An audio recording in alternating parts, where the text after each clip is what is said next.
Donc l'exercice 3 que j'ai mis donc 3 étoiles parce que ça demande bon, voilà, certaines initiatives et un certain travail. Puisque vous voyez, il n'y a qu'une seule question. Voilà. Donc là, vous avez un rectangle et donc avec des dimensions. Il faut trouver donc où il faut placer le point M pour avoir donc une aire. Attention, j'avais dit maximale, non, mais je me suis trompé, c'est pas une aire maximale mais minimale. Donc réfléchissez, PD sur pause et je passe ensuite à la correction. Alors, ici, déjà, je pense qu'avant de commencer, ben, ce serait bien de coder la figure. Voilà, ça, je pense que c'est un bon réflexe. Ça permet de rentrer dans le sujet. Donc, ici, AB, ça vaut 3. Ici, BC, ça vaut 5 entièrement. On vous dit que les points sont sur les côtés. On vous dit que tout est égal. Donc, je vais coder avec des égalités de longueur. AM, ça vaut ici. BL, c'est pareil. Ici, CK, c'est ici, c'est pareil. Et après, CDJ, c'est pareil. Donc, toutes ces longueurs sont égales. Donc là, il y a 3. Donc, je vais écrire en rouge, c'est mieux 3. Et là, vous avez ici 5.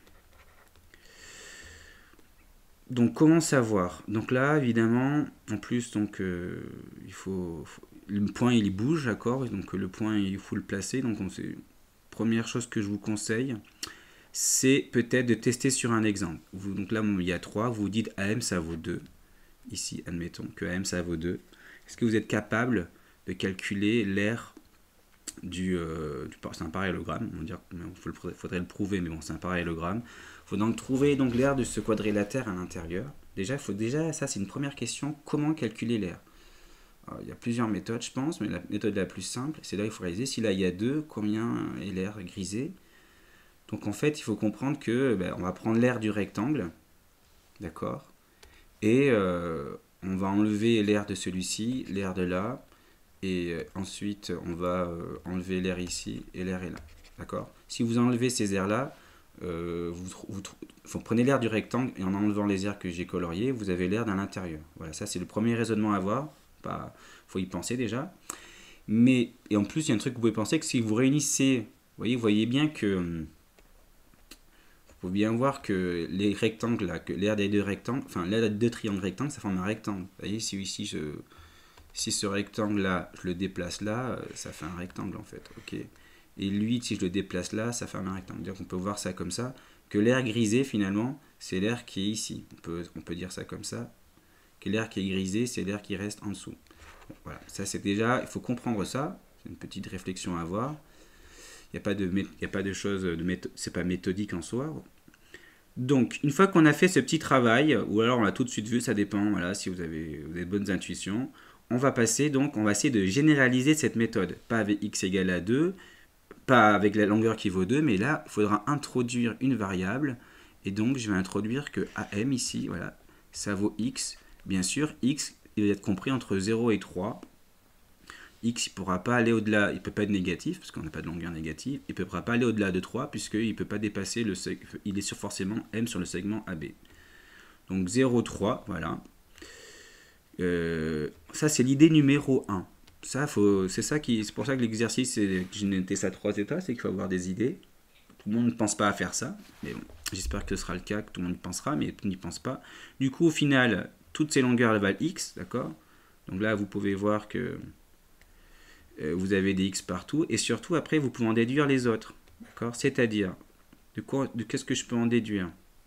Alors j'y vais, donc là, par exemple, si là il y a X, ça veut dire que comme le total fait 3, ici j'ai donc 3 moins x. Ok. Donc là j'ai x, là pareil, j'ai 3 moins x. Et ensuite pour les 5, ici par exemple, vu que là vous avez en largeur vous avez 5, ici vous avez ici donc là j'ai x je rappelle, et donc là forcément j'ai 5 moins x. Là j'ai x, donc là forcément, donc là je peux écrire là j'ai x. Là, forcément, j'ai 5 moins x, puisque la largeur c'est 5, la longueur c'est 5, là il y a x, ben là il y a 5 moins x. Donc j'ai les dimensions de tous les triangles rectangles, parce que je rappelle que c'est un rectangle, donc forcément il y a des angles droits, hein, ils n'ont pas été codés, mais j'aurais pu le faire. Et donc je vais donc plutôt réunir les deux comme ça, qui sont opposés, les deux triangles opposés, pour former des rectangles. Donc finalement, l'aire de ce parallélogramme, ce sera donc l'aire du rectangle, c'est-à-dire 5 fois 3, 15. moins l'aire de ce rectangle, donc x, enfin les deux réunis, hein, les deux, donc ça fait x fois 5 moins x, moins l'aire du rectangle que j'ai réuni là, en bleu, donc c'est x fois 3 moins x. Donc ça va donner ce que j'ai dû écrire là. Donc là, si je rappelle, c'est ce que j'avais donc ici déduit de la figure. Ok, j'écris en rouge. J'ai dit qu'on regroupe les triangles rectangles pour former un rectangle, donc ces deux-là et ces deux-là. Donc ce sera tout simplement longueur fois largeur, les aires, hein, donc des deux rectangles.